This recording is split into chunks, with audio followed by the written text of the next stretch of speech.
go, go.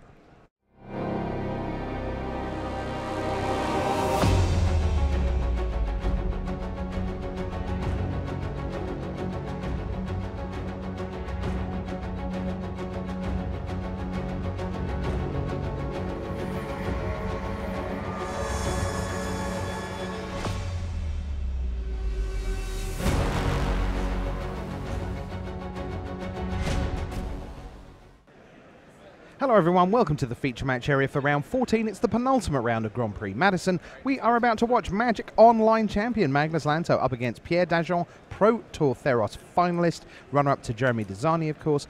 And these two, Marshall Sutcliffe, are playing for the right to play for a slot in the top 8 in the final round. Yeah, we're looking at a situation here where it's going to be unlikely for people to be able to draw into this tournament. So you're going to need to have an X-2 record, as we say, as they come in, and that means that they're going to have to maintain that record through this round and next. So no losses to give here for either of these players. So Pierre Dagen has opened up with Coral Helm Guide, opposite on the other side Fortified Rampart, and Ruination Guide for Dagen. That gets blocked by the Fortified Rampart, and Lanto takes 2. Dagen offers up Incubator Drone, brings with it a 1/1 Eldrazi Scion, and Lanto just skips the turn with 3 mana up, which probably means that Dagen is in full-on attack mode. He is. Fortified Rampart gets in the way of the Ruination Guide, but Coral Helm Guide for 3, Scion for 2, Incubator Drone for 3. That's 8 points of damage. Jeez. And here's Wind Rider Patrol, and this is what we call curve, Marshall. Wow, this is an insane curve from Pierre, and it's funny because his deck is actually not well-suited to do this. He's actually a big stuff deck. He's playing Conduit of Ruin, Ruin Processor, and 2 Kozilek's Channeler, Didn't and he need just him. dumped his hand. I believe that was less than a minute. That was unbelievable. For game 1. So I tell you what, why don't we go and see? Let's see if someone else is still playing. Do you think Lanto's asking for a do-over? All right, let's get you across to Reid Duke against Djon Graham. Now, Graham is on 34 points, but that draw doesn't really make much difference. He's going to need 2 wins. Go to 37 points, go to 40 points. Reid Duke on 33, same deal, needs 2 wins to get to 39. So, we have the 0-3 defender. That's the first time I've seen that. The Jaddy Offshoot. Mm-hmm. Yeah. First time I've seen that in play. Yeah, that guy's got landfall, gain a life. Mm-hmm.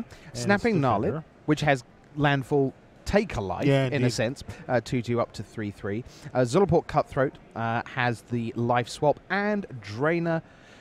Mm-hmm. Drana. We say Drana, yeah. Okay. Let's call the whole thing off. Liberator of Malakir completes Reid Duke's board. A much less impressive board for Djon Graham. Fortified Rampart, you don't want that. Magnus Lanto will tell you that won't save you. And Shadow Glider. This is an interesting situation that Djon Graham finds himself in here, as Reid Duke is going to want to attack. And he's going to want to attack with his Drana. And you know what? I don't think he's going to here. Djon Graham doing nothing for this turn is just too suspicious, and he's got a Plains up, which could easily be a card like Gideon's Reproach. Right, and that's the kind of thing that Reid Duke just doesn't need to run Drana into here. So I wouldn't be shocked at all to see him not attack with Drana. It's going to add Territorial Baloth instead. 4/4 for 5 mana. Landfall, +2/+2.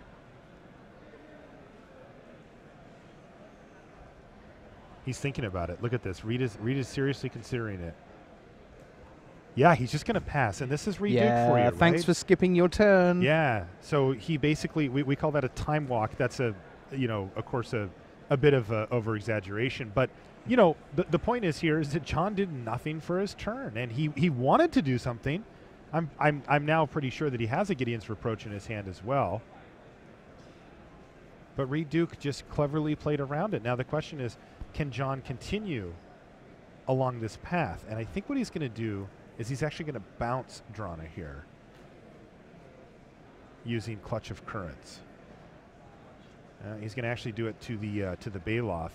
But you know what this does, Rich? This does take Gideon's Reproach offline. Mm-hmm. And that means that Drana can get in for a hit. Yep. And that's a big deal. Yeah, let's remember that she's got first strike. So at that point, her damage happens, and then all the other attackers get their 1 point of power and toughness boost before they deal their damage. That's the key bit to the first strike. Wow. Doesn't just make it harder to deal with. This is really aggressive from Djon. He attacked for 3 there.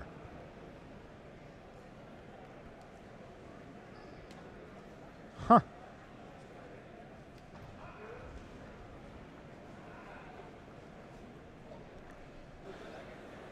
Let's go picture in picture. We can keep an eye on our main match. Well, we'll only need it to. might be over. We'll only in need to 30 do it seconds. for right. That's right. Then we can get back to Reid and Djon. Yeah. But I kind of want to see how this Reid Duke versus Djon Graham game develops here, as this has been a really interesting one so far. Yeah. So here comes Drana. And snapping Gnarlid, which is likely to get blocked by the fortified rampart, but still, it's going to pick up a counter, and while it won't quite run it over, it'll still make that Gnarlid better going forward. Now, the card now that Reid is going to be thinking about as Djon goes to his untapped step here. Ooh, hello. Oh, my, look at this combo. Brood Monitor spitting out effectively 4 creatures from 1 card when he has Drana active. Yeah. I mean, that's going to prompt a chump block on Drana next turn, but what Reid doesn't want to see here is sheer drop. He doesn't want to see Djon just snap off Drana. The thing is, though, to the ground. That's relatively unlikely. Because I mean, he could have just drawn it, but because of the turn where Djon left mana open to discourage an attack, well, if you've got sheer drop in your hand, you want Drana to attack. You want 1 Drana attack so that you can then sheer drop. That's true. So, I mean, yes, he can still have a sheer drop. All right, well, this attack tells me that he's got some way to deal with Drana. 2, 3, 6 mana. It's sheer drop. Yeah. All right, well, there it is. Okay. And where is he going to end up putting those counters? Is he going to pile them all up on the 1 card or make a super land? Yeah, he is. Incidentally, just FYI, 2 copies of Brilliant Spectrum are sitting in Magnus Lanto's graveyard. So he has Mr. Converge, bottom right. He's been drawing some cards and doing things down there to a pretty substantial graveyard. Yeah, speaking of substantial, for Pierre, he just played Ojutai Jr. Is that a stretch? Let's have that in English, Ojutai Jr. Because I'm not sure that's written on a card anywhere I'm trying in to sell BFC. it. What is it? Wave Rider Patrol? 3/4. Yeah. Landfall. Oh, okay. The 4/3 for 5 and then scry 2 when it hits. Yeah. Okay. Yeah, that's Wind Rider Patrol. Wind Rider. Thank you. Yeah. That's why it's Ojutai. Okay. I mean, it's not quite. It's a little smaller. A little. It doesn't Not draw you a card. Not quite the same. No, but that's why it's Junior. Okay. In the meantime, Reid Duke looks like he's just rumbling with the squad here. He doesn't need Drana. Yeah, it's just piling in, and got Djon Graham down to 10. Yeah, Reid's still at 19. The Jotty offshoot has gained him a few life. He just hasn't really been under any serious pressure yet.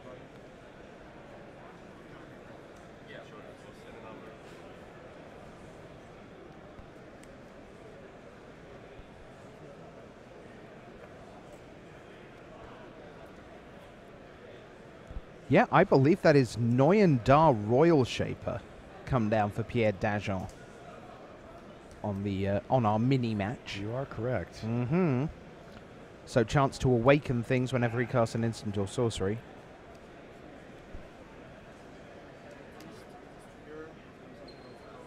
Ghostly Sentinel there for Djon. He's trying to stabilize the board here. He's got 4 creatures down now and a pretty substantial board. 3/3 Vigilance in the air, 6/6 on the ground.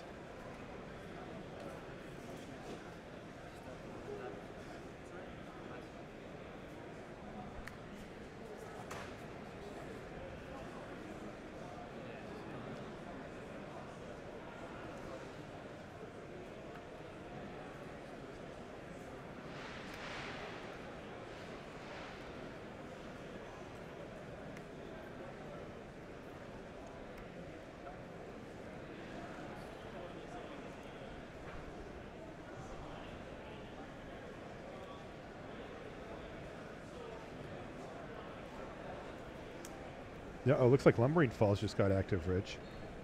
Uh-huh. Big attack here from Reid. Mm-hmm. Yeah, we've seen quite a lot of Shambling Vent this weekend, but less so of Lumbering Falls. Mm-hmm. Both very solid cards. I like Lumbering Falls a lot.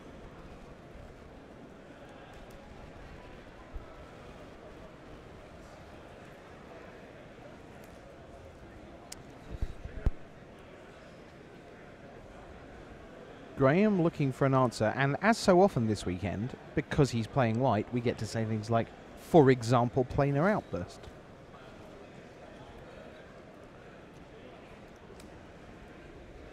Talked to Frank Carson a little earlier from the last draft.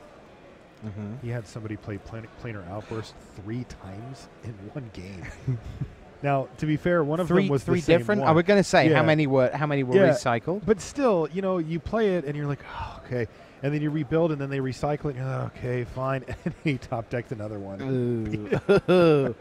Oh, that's filthy. You know what they say? They never play around the third one.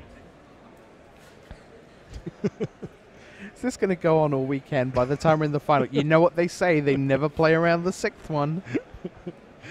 Look, they say it, not me. Oh, well, that's all right then.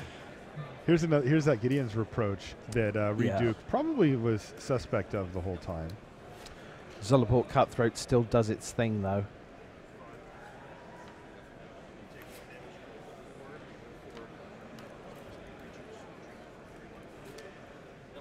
It is not an Ugin in the small windle, Brutal Moustache. Good name, by the way. That is a Kiora Master of the Depths. As we're about to see in large any minute. As Reid Duke picks up that game, huh? Yeah, Reid wins that one. Let's get back to Dagen against Lanto. It looks like they've taken their time on this one. Yeah, so... Whoa, that's a lot of awakened lands off of the Noyandar there. Yeah, so Noyandar Royal Shaper has really shaped things for Pierre Dagen on the left. He's also got a Shadow Glider. Magnus Lanto on the other side has Kiora, Master of the Depths, with 6 loyalty counters, Courier Griffin, Oran Reef Invoker, and a Deathless Behemoth. One of my favorites. Perfect, by the way. Perfect Thank you. pronunciation. I want to get it right.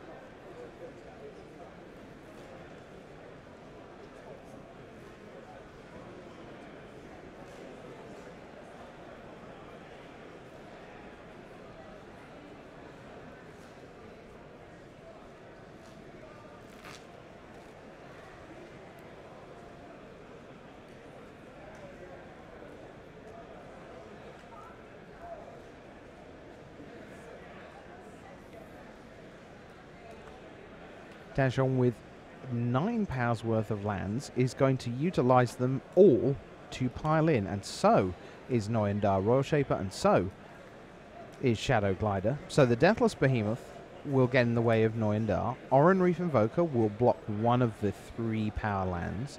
Courier Griffin looks to trade down to the Shadow Glider and get rid of the Glider. This is very aggressive attack. Now, are these... I wonder if these are attacking Kiora or Magnus. Yeah. Because if they're attacking Kiora, she is slated to die here.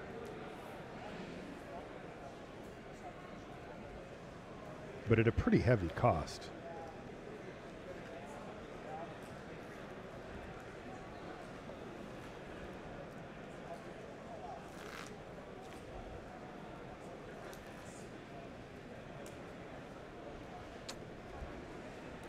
I wonder if Pierre has a Gideon's Reproach in his hand. That's certainly the thing that it's almost, those 2 lands are almost always representing, it seems, this weekend. It does seem to be the case. Kiora, I think we can agree comfortably that, I mean, worst is a very pejorative term, but the least amazing of 3 Planeswalkers in the set. Absolutely. Not close either. Right. All right, it was Gideon's Reproach. That's going to let him put 3 counters more on one of the lands. And, you know, he does lose Noyandar there, but look at those. Never mind. Yeah. Look at the lands he's got. Yeah. He's got 12 power of lands.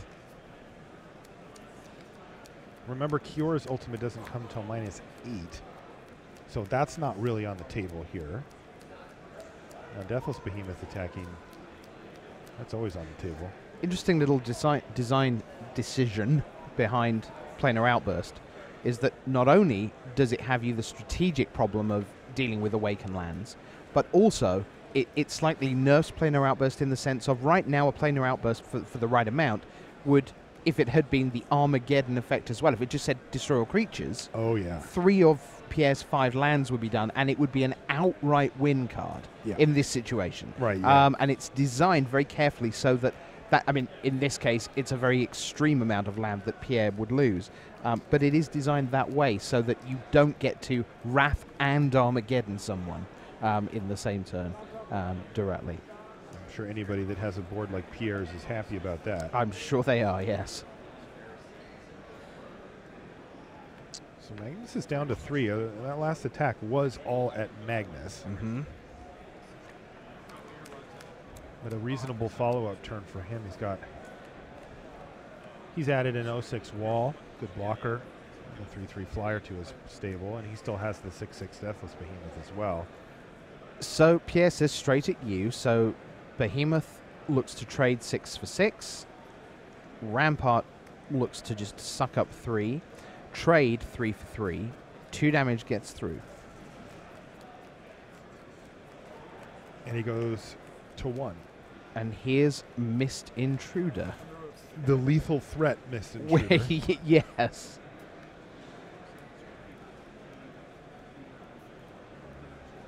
Now, the thing is, if Magnus can deal with this, he's in so much the box seat because Pierre has somewhat Armageddoned himself. He got rid of 2 of his 5 Wow, land, yeah, you're right. Right? He's down to 3. Goodness. One of those is a creature that is going to probably have to keep rumbling to try and get there. Whoa! Emeria Shepherd, followed by a Plains. Whoa! Here's a Ghostly Sentinel. He has actually stabilized here. In the biggest way. Where is 1 point This of is damage fingers come? crossed for Magnus Lanto from anything that gets a creature out of the way. He's dead. Oh, he doesn't have it. Yeah, and do you know what Scarlet Cascade doesn't say? Tap, and it doesn't untap during your next untap step. What a sick play by Magnus Lanto. Remember, he still has Kiora working away here, too. Shepherding his life total at 1. Good call. Wow, that looked over. And now it very likely is, but not that way round.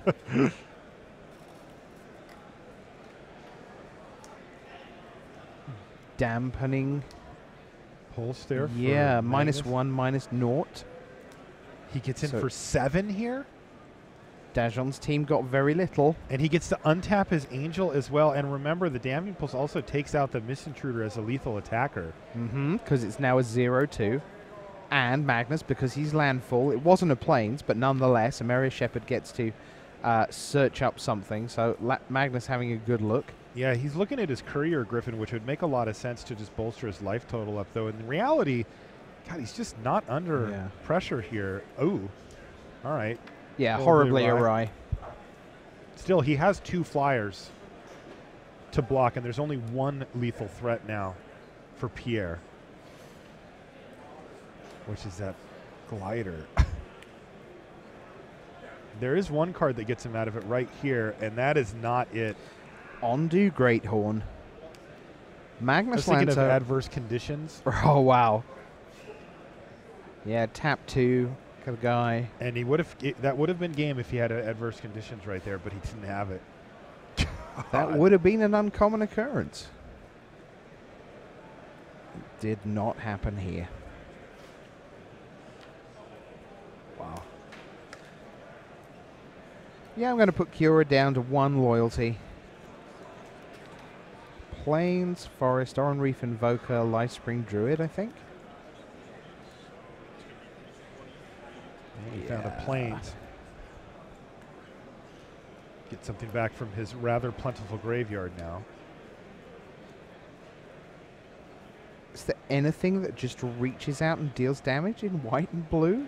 No. I mean, there's nothing, is there? No.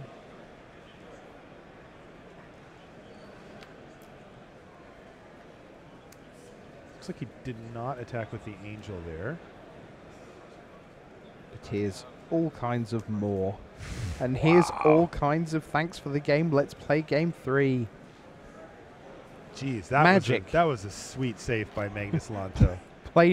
Played with 20 life, not 19. Pierre went for it, and he got so close. Pierre looking at me like, how did that happen? I was out of here, but not anymore. All right, let's get you back to Reid Duke against Djon Graham. If any of you are trying to watch on a 2-inch screen at home, I suggest an upgrade just in case we go double screen. A 2-inch screen? Yeah, we've had a couple of people complaining that they're trying to watch 2 matches at once on their watch, and it's a bit of a struggle apparently. There's a little pixelation on the mini match. They're not happy. That's funny. Yes, chat room people, I'm trolling you. Just so you know. That'll teach us to show them magic.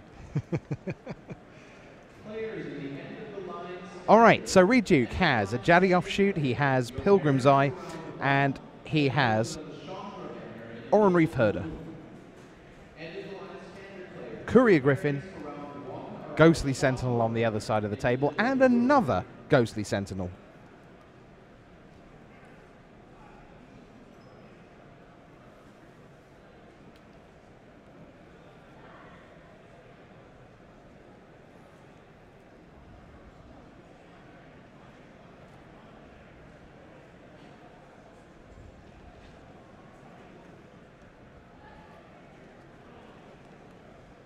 Well, this Oran Reef Hydra is certainly a massive threat that is going to have to get dealt with at some point, but we know that Djon has the ability to do so. We saw in Game 1, we saw Sheer Drop from him. Though I don't really think that Reid has the luxury of playing around that.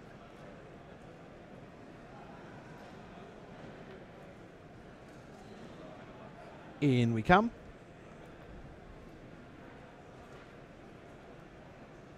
So 6 damage there from the Oran Reef Hydra. Yeah, as a by the by, Oran Reef Herder, almost certainly something different. That's what I called it a moment ago. Very definitely a Hydra. A Hydra, The Oran Reef Herder would be a very different kind of creature. Sorry about that, boys and girls. Hydras are like land dragons. Rich, you need to know this. This is important. Right, okay. With multiple And heads. Reid will tell you, and has on the website, that it's very important at tournaments to keep hydrated. God. Welcome. I thought you were trolling the chat today. Oh. I feel like I'm getting a little. But you're here in person. It's even more fun.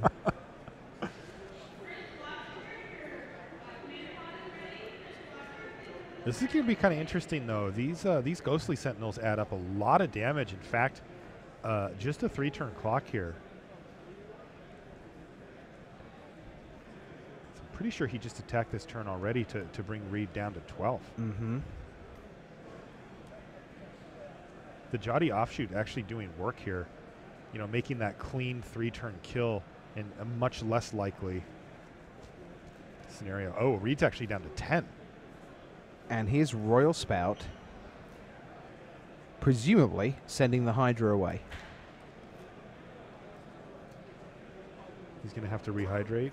Yeah, well, that was dehydration right there. Yeah, you can't play this game with That's me, Marshall. good. Just stop it. I actually like that one. Thank you.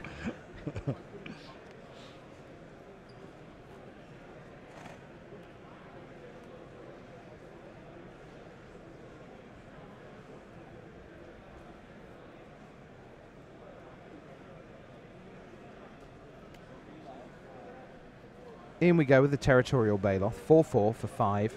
Landfall +2/+2. Graham trying to stay alive here in this penultimate round, because at 11, 2, and 1, that's 34 points. He can only get to 37.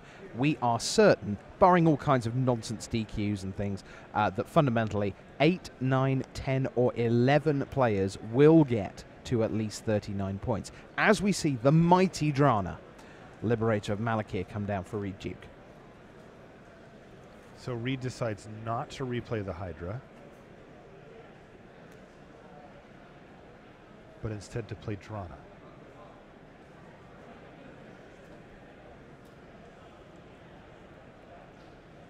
See what else he has in store for this turn.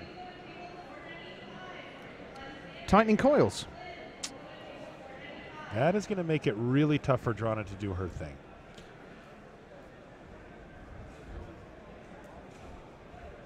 We are going to leave Reid Duke and Djon Graham with the score 1-0 to Duke, 10-10 apiece. And we are going to head you back to our front match because we're into the decider of Pierre Dagen on the left and Magnus Lanto on the right. And you see Magnus searching out an island. We know that he's convergy. That's not quite a technical word, but nonetheless.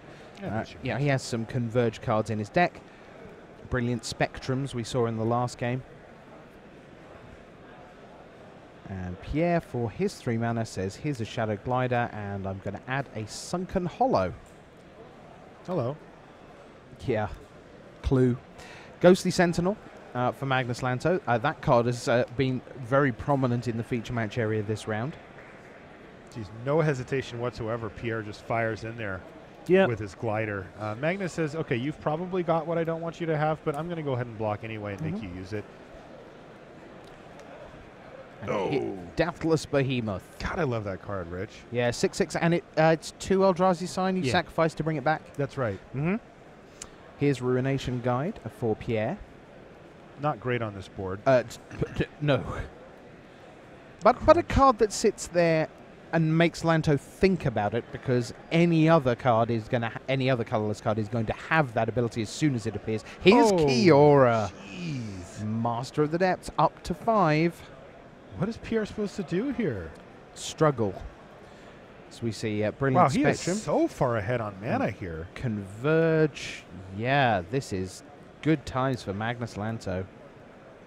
This turn was absurd for him. Untap a creature and up to 1 target land. Ups to 5. -2 lets him dig 4 cards of the library, get a creature and or a land card. Oh, here's Noyandar now for Pierre. He also chipped away into Kiora's loyalty there with this glider. Yeah, so Kiora's back to 3.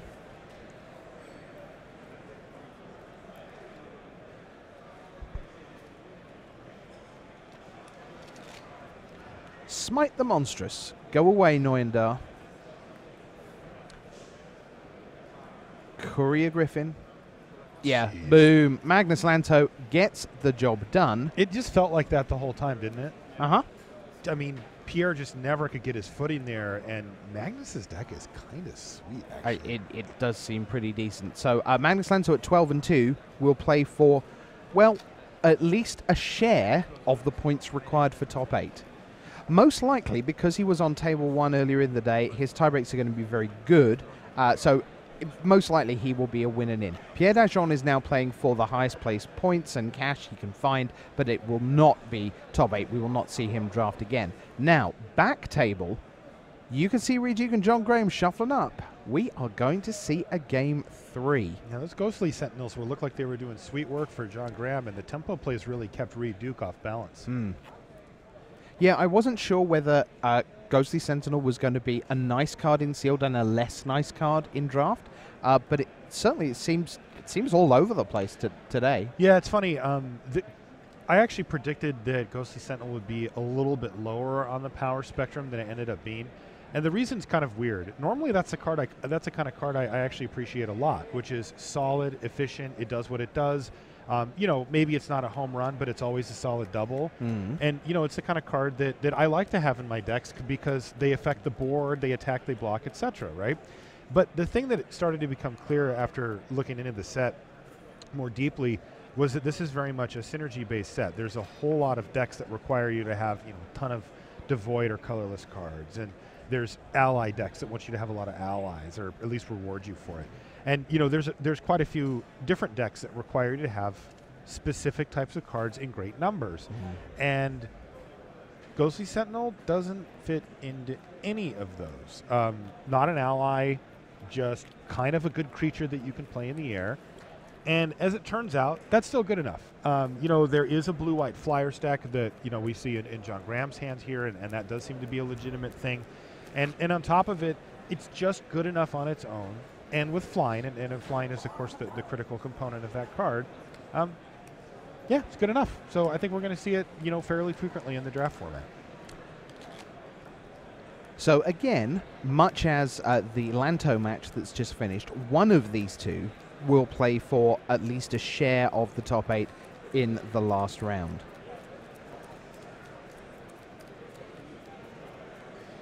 The thing is, Tier 1S, who says baseball terminology to a British person there, that's true, but Marshall knows that I love my baseball. Go you Mets. Yeah, you know, Rich is one of the, you know, I know a lot of Europeans, and Rich is one of the very few who follows North American sports. Yeah, in the biggest way. Yeah, I mean, huge huge into all of it. Yeah. He knows basketball, he knows football. I am very Are you a sad. hockey fan? Do you know, I never asked you that. So I am a hockey fan, but only when I get to see it regularly, and right now in the UK you cannot get to see hockey regularly. It's on the most obscure satellite-y, cable-y subscription encoded thing you can find. Yeah, totally buried. Channel 5000 and 4, so no, I don't get a lot of that. Although I know it was obviously opening night, and went to the Hockey Hall of Fame when I was in Toronto. What a great museum that is! You know, you and I caught a hockey game in Montreal. Oh, so much fun! What a great experience too. Yeah. Yeah. Live hockey is unbelievable. I don't watch it on TV. I believe multiple pros are planning to go to the Green Bay Packers game next Sunday. Yeah, that's not happening. No? Not for me. No, well, not for you. No. No one's going to beat you out of Sunday. I'm not interested. Okay. Looks like we've got a mulligan here from Reid. That's kind of, I mean, it's unfortunate, but it does mean we have the opportunity to talk a little more about the Seattle Seahawks from earlier today. Oh, come on. You're just so brutal. I know. And I can't go anywhere. I'm attached to a headset and a chair here. You could just take it off and make me solo. I can't swear at you. Like, I just have no recourse here. Just hit me. No, I'm not doing that. That'll work. I don't like hitting people. Okay. I don't think people should hit other people. We don't condone violence here at the home of Magic the Gathering. No, it's a bad thing. It is a bad thing. Ow. Now you're just going to do that. Reid Duke, Djon Graham, gearing up for game number 3. Let's hope it's a good one.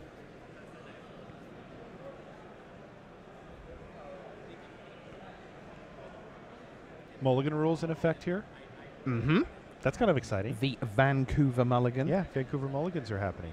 Yeah, it is a lovely little thing that so many little ways that Magic keeps getting improved. Just turning the knobs. Yeah. You know, we don't want them to reinvent the wheel, right? We love the wheels game are good. Yeah, but you know, just to adjust the dials a little here and there, nothing wrong with that. Does Reid have a keeper? It's taking a long time. Yeah, maybe he doesn't. He, of course, gets a little bit closer to being a keeper thanks to that scry rule that we were just talking about. But so there's one land? Looks like just an island? Yeah. I think he might ship this one back. No, he's keeping it. And the scry. It's just somehow a decision. You'd think it was either land or not, but maybe he doesn't want to let Djon know that. So where we go, islands on each side. Will Djon Graham get out of the gates quickly? Well, yes and also no. Hey, did Reid choose to be on the draw here? Yep. Interesting. Because he lost the last game, right? Mm-hmm. So he chose to be on the draw against Djon. Find that interesting. Snapping Gnarlid. Doesn't look very good against a fortified rampart. Yes, currently outclassed by a lot of Cinder Block. Yeah. Could run its, just jam its head right in there. Just, hey, it's not going to get anywhere, though. So Reid has color number 3 as well as land number 3. Ooh, that was nice. Yeah.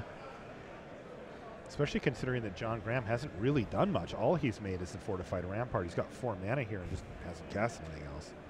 Yeah, and also anything he's likely to cast right now is not that big of a deal. Ooh, this is a big deal. Does this resolve? Pilgrim's Eye. Jeez. I think Reid just got there. Yep, he's just in business. Yeah. Which is great, because we want a good match to round out our coverage of the penultimate round here at Grand Prix Madison. Yeah, I don't know if you have a sense for it, Rich, but looking at Djon Graham's record, he's 11-1-1, not 11-2 like Reid. Does that change anything for him? No, because he's on 34 points right now, would go to 37 with a win. If he were to ID, intentionally draw his last round, that would take him to 38.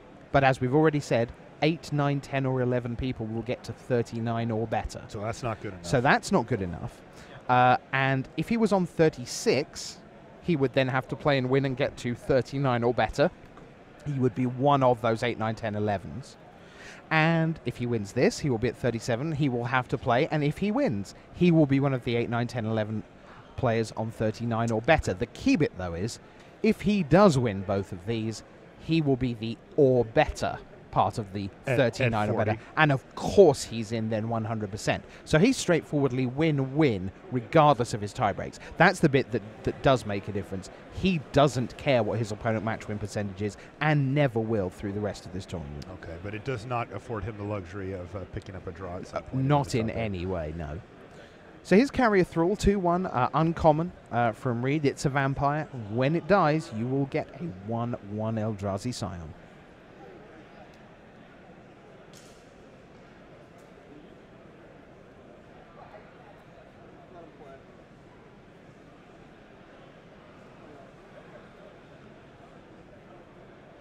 Graham looks like he's got Deathless Behemoth in hand. Looks like Royal Spout is his gold card in the middle. Courier Griffin as well, I think.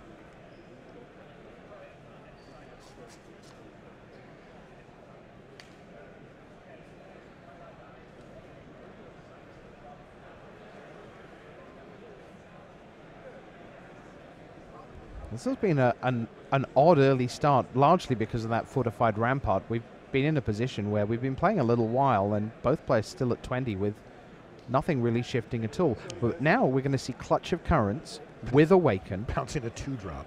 Don't see that very often. Yeah, Carrier Thrall go away. And it's not even as if he was going to get in with that Awaken land because he needed it as his 5th land for the Clutch. Yeah, but he does get in with Oracle of Dust. Yeah, he'll set back Reid a little there.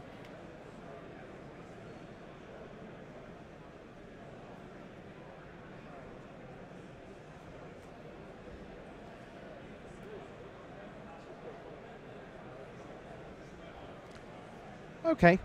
5/4/4. Territorial Baloth. Landfall +2/+2. Well, that shores up the board quite cleanly here for Reid Duke, as it means that John Graham just doesn't have any reasonable attacks from this point.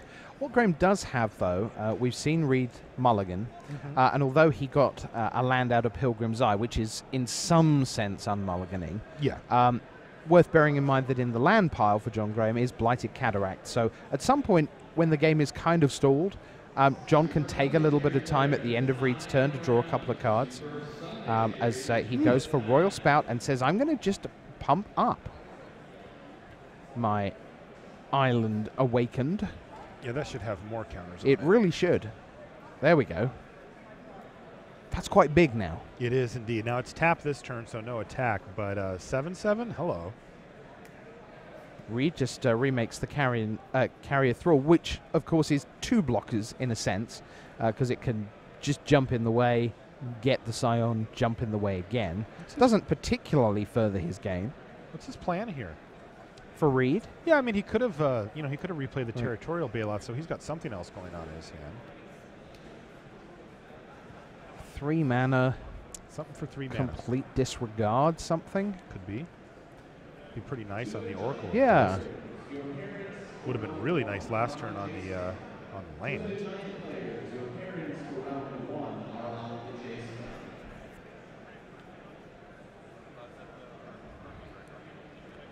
That's Grave Birthing. All right. So that gets a 1/1. Royal Spout gets exiled.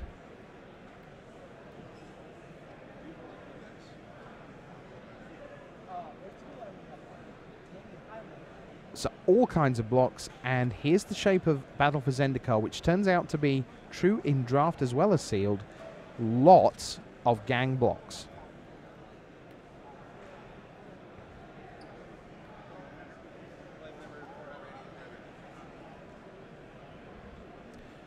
Gideon's Reproach. Ooh, this is what happens when you super block. Just everything dies, Marshall. This is you don't want to gang block when you've got no, well, not even the threat of mana. Yeah, this is a huge swing in John Graham's favor. I mean, look at the board state now. Yeah. 2/2 flyer, 3/5, and a 7/7 on the ground, facing down a lone Eldrazi. Now, Broodwatcher does at least buy some time. The Broodwarden? Sorry, yeah. Yeah, Eyeless Watcher, of course, Brood Warden. They're very similar. Yeah, just You know, Brood Warden's like bigger. the big version. Yeah. Yep. This does buy you time. It just doesn't fix the problem. I guess you can throw a bunch of these things on the Oracle of Dust and get that thing off the battlefield. Yeah, this makes sense. Reid just has to take risks like this. Yeah, and do you have another trick? Right. No Lithomancer's Focus. No Royal's Retribution. Yeah. No Tandem Tactics. Another Gideon's Reproach would do the trick Yeah. here. Oh God, Tandem Tactics, yeah. That works too. Huh, interesting. It looks like John's decided to leave the It's Brood Ward. Monitor. Brood Monitor, you're right. We're both wrong You know, in a shocking turn of Do you events. remember Brood Warden is from Rise? Yes. yes. I never left. Yeah, fair. Here's Deathless Behemoth, though, for John Graham, and he is just bringing the haymakers here. Thanks, chat. Appreciate it.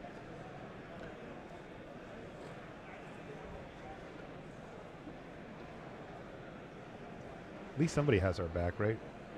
Yeah.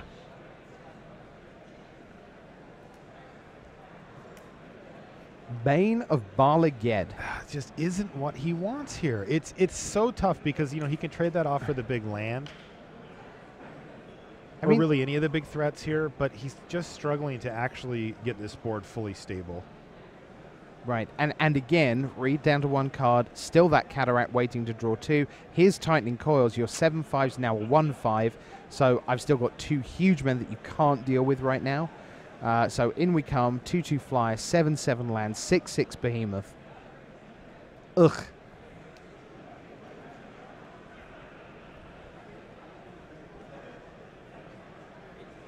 Reid will put the Brood Monitor in the way of the Deathless Behemoth, and his Scion will die. And his board has dwindled down to just about nothing while John Graham continues to just pile on the pressure here. You know, I thought Reid Duke was going to really be able to put up a fight after going land, and finding the Pilgrim's Eye there. Yeah, it seemed like a decent start, but from there it's pretty much been all downhill. Yeah, And John Graham just piling the heat on. this is actually one of the few games we've seen throughout the weekend where Awaken has really delivered in a, you know, it's right there. It's a 7/7. We've seen plenty of 3/3s and 4/4s with nice spells attached. That happens in every game with Awaken. But this sort of iteration of, well, I'm going to make a really giant man. You haven't seen much of that on camera.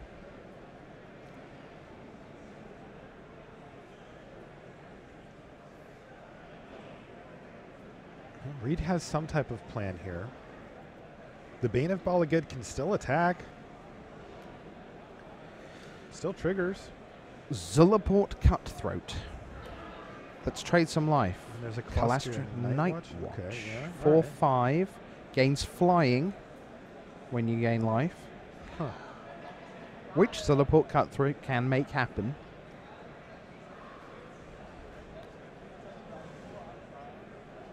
Couldn't quite see what that was. Think it is Core. Oh, was that the first strike? It's called Bladewell. Yeah, that's the first strike ally, right? Yes, it is. So his team now all has first strike as well. Oh dear. Yeah, including the 7 power, everything. Oh, this is just a beating. Yep.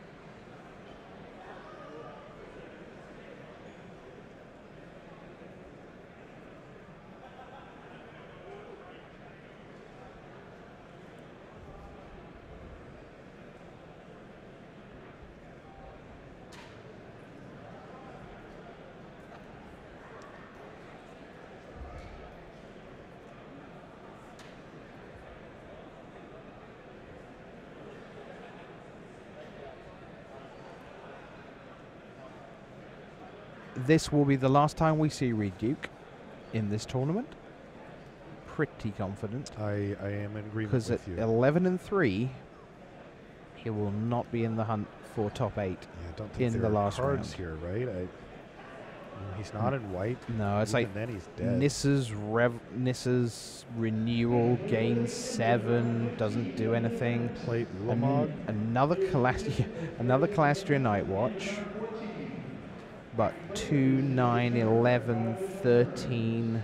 That's if he double blocks something huge to actually kill it. 2 for 1. Dead.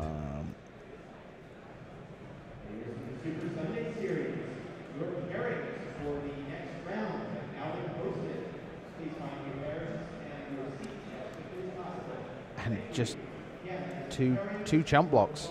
Yeah, Djon Graham has to be pretty excited about the way this has played out. Yes. And I think we're going to see a hand here. Yep. Good job. Djon Graham takes out Reid Duke. And that's not easy to do. No, big sigh of relief from Djon there, too. I caught that on the wide shot here.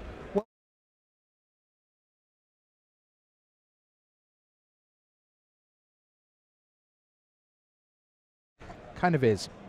So we get to Turbo Magic, which is Matt Severa against Neil Oliver. Tide Drifter for Oliver, Sludge Crawler for Severa, which is advantage Oliver in the early game. And actually, nothing's really happened here until turn 4, with Silent Skimmer for Severa, attacking for 0, but dealing the 2 damage. Vestige of Emrakul as well. Skyline Cascade comes down for Neil Oliver, who therefore says Silent Skimmer's not going anywhere. But Severa doesn't mind because everything else kind of is at the moment. Neil Oliver, unless he is in trouble in terms of his land, is mono blue, which is super interesting. You know, I had a chance to look at his deck, and he is... doesn't look like I have the list here right now. But he is very heavy, yeah. Right. I think he does have something else in there. Okay. Benthic Infiltrator down for him, and He's now... got green or something in and there. now Wave Wing Elemental. 3/4. Land falls to 5/6. Infiltrator gets in the way of Sludge Crawler, which takes Matt Severa's turn, but takes Benthic Infiltrator off the board. Oliver looking at 4 cards in hand here in game 1 of the penultimate round. Looks like Oliver did, in fact, have a forest ingested there. He's got one on the battlefield here, too. So, yeah, he is green as well. Clutch Occurrence from him. Both these players also at 33 points, so they are playing for the right to play in the final round to try and get into the top 8. That's kind of a cool turn. Full pumps.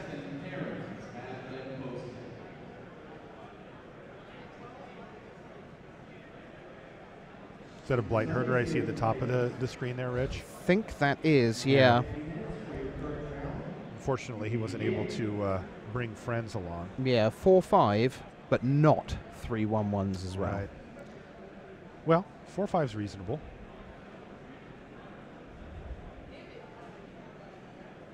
Ooh, Coral Helm Guide. Yeah, see, that's such an interesting little card, because it is a little card. It and really is. It's like 5 mana to activate is a lot, and its effect is not always powerful. But here, it draws an outnumber. That's the kind of command, respect that card commands late in the game. But Matt Severa got ahead, and we will go to game number 2. Sludge Crawler again. This time, the coast is clear for Severa. And you see a giant mantis getting exiled. Sorry, we missed the forest last time around. Watching the game, not the exile pile. Just, you know, functionally blind. You know how it is. I mean, I said it. Oh, you got there in the end. Yeah, we found it. Yeah. Oh, jeez. Oh, jeez. Wow, this is Guardian just bang, of bang. It's like Tazim, whack-a-mole let's here. Get it away. 6/6 Endless One from Neil Oliver against Vile Aggregate and that original Sludge Crawler. Yeah.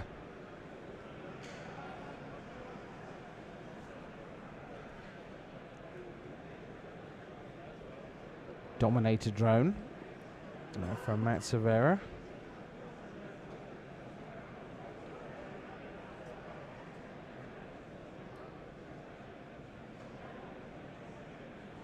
Eldrazi Sky Spawner. And Skyrider Elf as a 2/2. Boo. Still okay. Yeah. Big difference between 3/3 and 2/2, though. Gaius Skyfolk That's that equivalent, isn't it? Yeah, that is that one.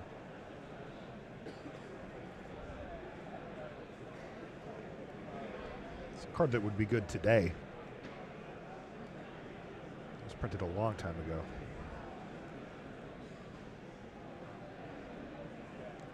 Yeah, invasion block.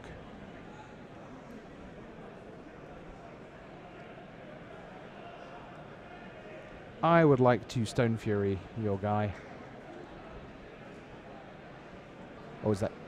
There's a natural aggression there. Card that's gone down, I think, in a lot of people's estimation. Yeah, it looks like he finished him off with the touch of the void there. Yep. So there we have it. Matt Severa picks up that match over Neil Oliver.